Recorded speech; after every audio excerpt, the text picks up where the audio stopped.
Hi, I'm Suzanne, the Digital Optimist, and today's video is all about how I optimized a client's website and increased their website traffic in 30 days while I was traveling this summer. So we're gonna start off with the backstory, and I do what is called white label work for two web designers. What that means is that they have SEO as an add-on to their service package, but I do the work. If you're a business, if you have an online business or any kind of service-related business, I think it's really important to clarify what the client actually needs.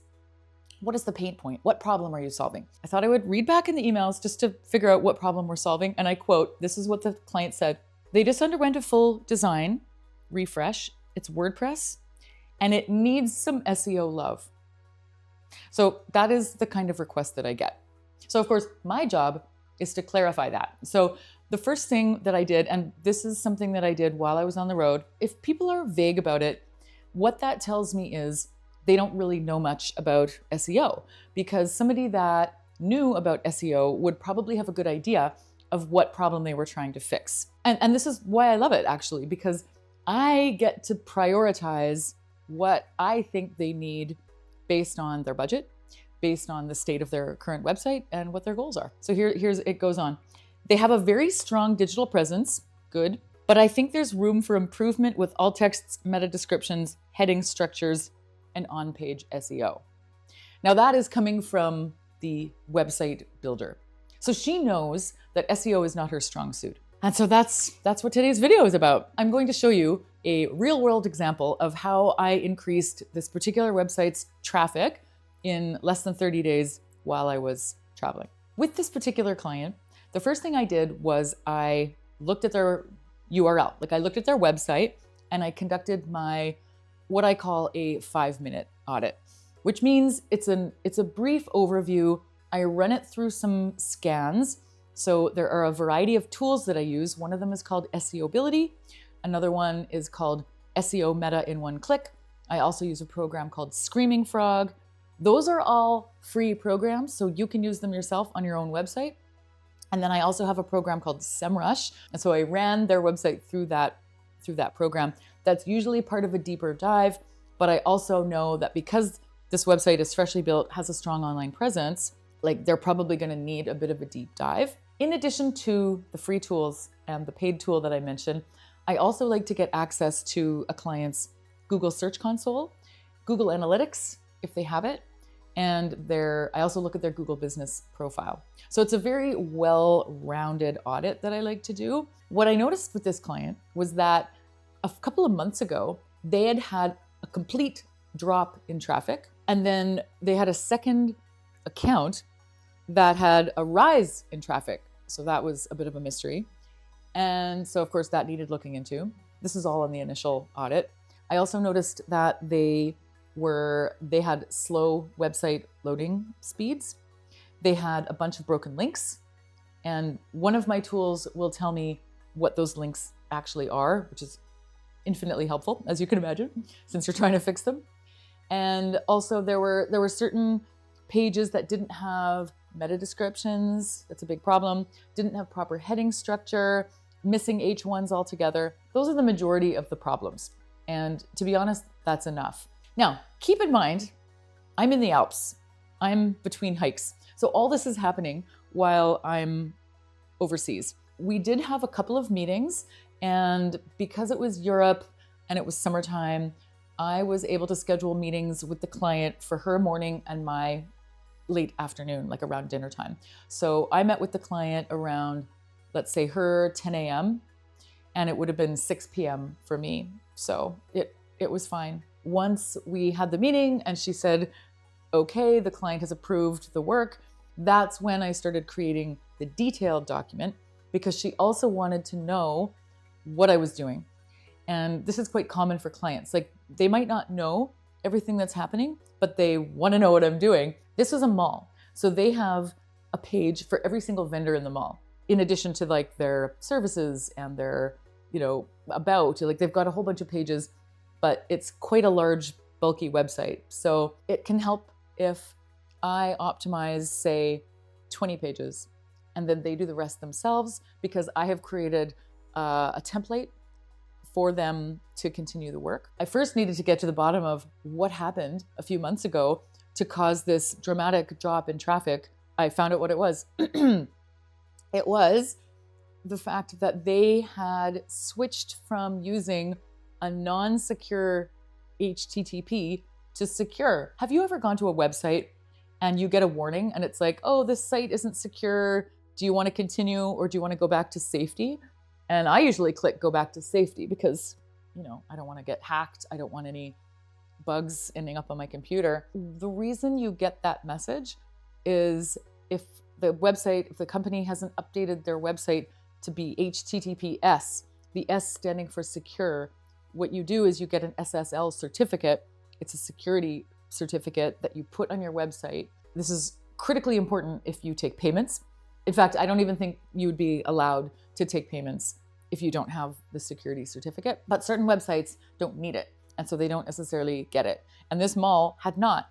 And so a few months ago, they got one, but it means that the whole structure changes and they had to update all of their URLs and not all of them had updated correctly. Some of their major pages were showing huge drop-offs in traffic while some of the other pages kept going. And it was like, there was this transition period. So they had all this traffic and then boo, it falls off a cliff.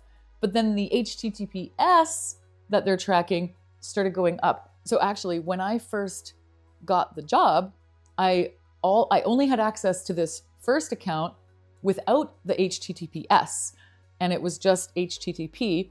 And so all it showed was the traffic dropping off a cliff, and in some cases to dead zero, like no traffic. And we're talking, this mall has like over 1 million visitors a year. So for it to go to zero is crazy. So I mean, if you're an artist and you haven't updated your website in 8 years and you barely get any traffic because you don't even know what SEO is, if you have zero traffic, it's not ideal, but it's probably not that strange. Whereas a mall getting tons of visitors to go to zero is absolutely wacky. So I was like, okay, I see why you need help. This is a huge problem. And so when I flagged it, that is when my client, the designer, added me to the other one. She's like, oh yes, thanks for flagging that. Actually, there's another account. I'm like, okay, thank God. So they didn't lose all their traffic, but it had shifted from the insecure site to the secure one, which is good, which is what we want. But not all of the pages had been transferred. So that was one of the things that I had to do. And essentially all of the things that I did, I can tell you about what they are, and maybe I'll list them, but won't go into as much detail, are things that I was able to do while I was in Europe. So the point of this video is to talk about how I increased their web traffic in 30 days while I was traveling. And how I did that was by fixing the broken links.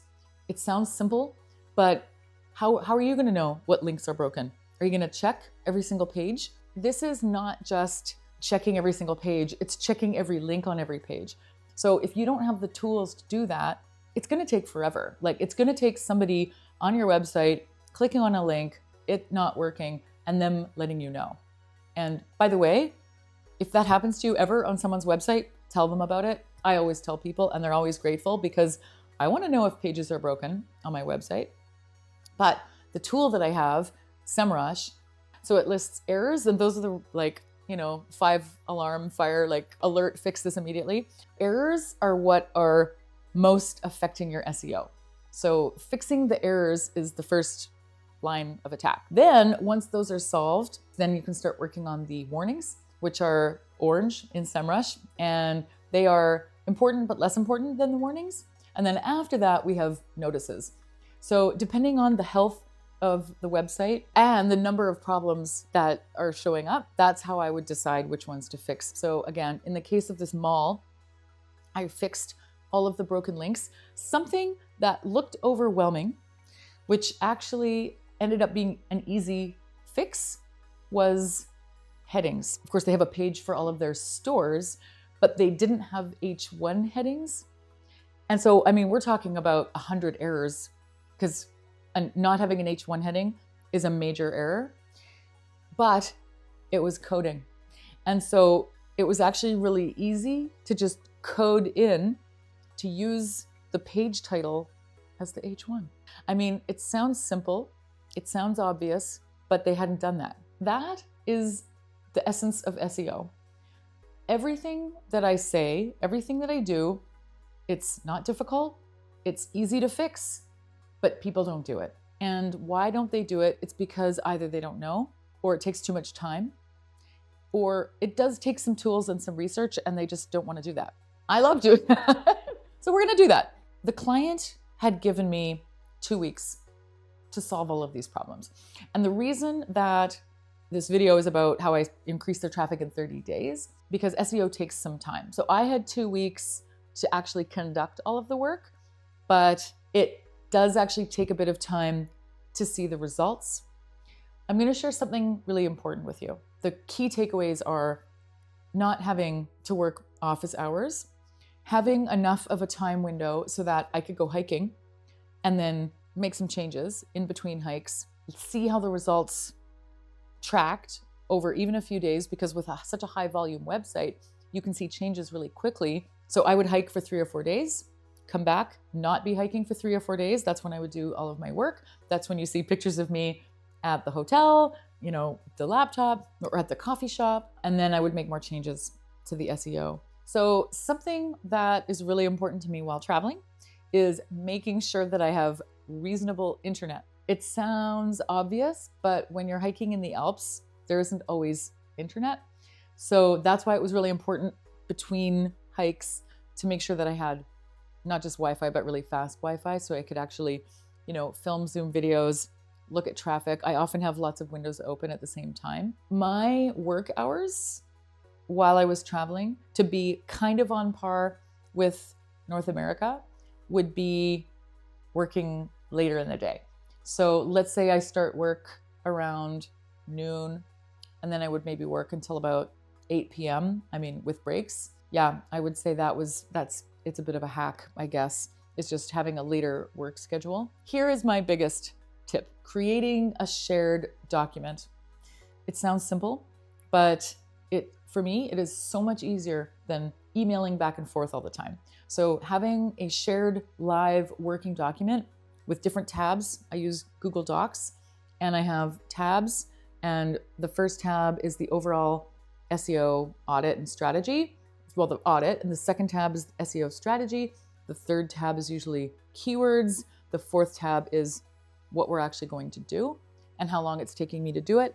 And then the fifth tab would be, questions for the client, something like that. And then of course I will always have another tab for recommended next steps for after we finish our work together, or whatever they feel like doing on their own. That is probably one of the biggest, most helpful things that I can suggest, is having a shared live working document. I could post my updates. I love taking screenshots of the errors being reduced and the traffic going up, and showing the client status updates as I progress through the work. In turn, they can add comments, questions, concerns to the document overnight, and then I wake up and have the comments that they left. And I just found it to be a really helpful way to communicate over and above email. So that's the story of how I improved a mall's traffic and website success in 30 days while I was on the road, living my adventurous life, running my lifestyle business. It's very important to me to be able to run a business that suits my lifestyle, as opposed to trying to fit my lifestyle into my business. So it does mean finding cafes with Wi-Fi and hotels with peaceful places to work while I'm traveling, and maybe paying a little bit more for those. But also it means that I get to still maintain that work-life balance, because I love my work. I love doing it. I love talking to clients. I love seeing the numbers go up. And so it was really important to me to be able to find work that allows me to do that. If you have a website and you need help, obviously reach out. I would love to help you with that. I have these free 5-minute audits that I love doing, where I give you the overview of what I perceive the problem to be and how I might be able to help you get more traffic in 30 days while I may or may not be traveling. So thanks for tuning in. Once again, I'm Suzanne, the Digital Optimist, meaning I will optimize your site, but I'm also optimistic. So thanks again, stay optimistic, and I will see you in the next video.